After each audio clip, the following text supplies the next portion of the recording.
নামাজ না পড়ার কঠিন পরিণতি। নামাজ ইসলামের গুরুত্বপূর্ণ স্তম্ভ। মহানবী সাল্লাল্লাহু আলাইহি ওয়াসাল্লাম ইন্তেকালের আগে সর্বশেষ যে ব্যাপারে ওসিয়ত করেছেন সেটি হলো নামাজ। আনাস রাদিয়াল্লাহু তাআলা এর সূত্রে বর্ণিত, মহানবী সাল্লাল্লাহু আলাইহি ওয়াসাল্লাম ইন্তেকালের আগে নামাজের ব্যাপারে যত্নশীল হওয়া এবং অধীনদের প্রতি সহনশীল হওয়ার ওসিয়ত করেছেন। আবু উমামা বাহিলী রাদিয়াল্লাহু তাআলা বলেন, আমি রাসূলুল্লাহ সাল্লাল্লাহু আলাইহি ওয়াসাল্লামকে বিদায় হজের ভাষণে বলতে শুনেছি। তিনি বলেন, তোমরা নিজ প্রতিপালক আল্লাহকে ভয় করো, তোমাদের 5 ওয়াক্ত নামাজ আদায় করো, তোমাদের রমজানের রোজা রাখো, তোমাদের সম্পদের যাকাত আদায় করো এবং নীতিবাচক আমিরের আনুগত্য করো, তাহলেই তোমরা স্বীয় রবের তৈরি জান্নাতে প্রবেশ করতে পারবে। তিরমিজি, হাদিস নাম্বার 116। নামাজের গুরুত্ব। ঈমানের পর ইসলামের সবচেয়ে বড় স্তম্ভ হলো নামাজ। রাসূলুল্লাহ সাল্লাল্লাহু আলাইহি ওয়াসাল্লাম বলেন, নামাজ হলো দ্বীনের স্তম্ভ।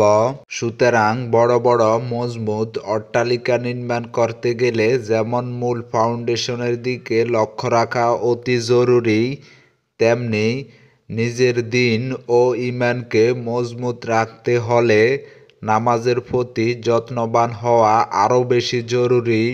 সব নবী রাসূলের শরীয়তে নামাজ আদায় করা আবশ্যক ছিল। নামাজ এমন গুরুত্বপূর্ণ ইবাদত যা কখনো ছেড়ে দেওয়ার অবকাশ নেই।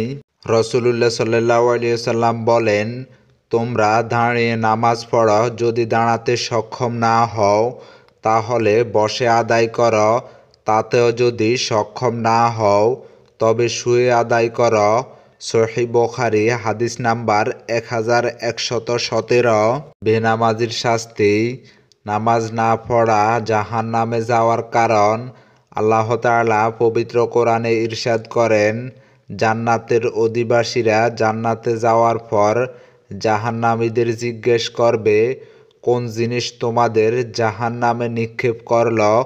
তারা বলবে, আমরা নামাজ পড়তাম না। সূরা মুদ্দাসসির, আয়াত নাম্বার 42-43। অন্য আয়াতে বলা হয়েছে, এবং যে আমার স্মরণ নামাজ থেকে মুখ ফিরিয়ে নেবে তার জীবিকা হবে সংকীর্ণ এবং আমি তাকে কিয়ামতের দিবসে উত্থিত করব অন্ধকার অবস্থায়। সূরা তহা, আয়াত নাম্বার 124। রাসূলুল্লাহ সাল্লাল্লাহু আলাইহি ওয়াসাল্লাম বলেন, একজন মুসলমান আর শিরক কুফরের মধ্যে পার্থক্য হলো নামাজ, অর্থাৎ বেনামাজি আর মুশরিকের মধ্যে কোনো পার্থক্য থাকে না। সহিহ মুসলিম, হাদিস নাম্বার 82।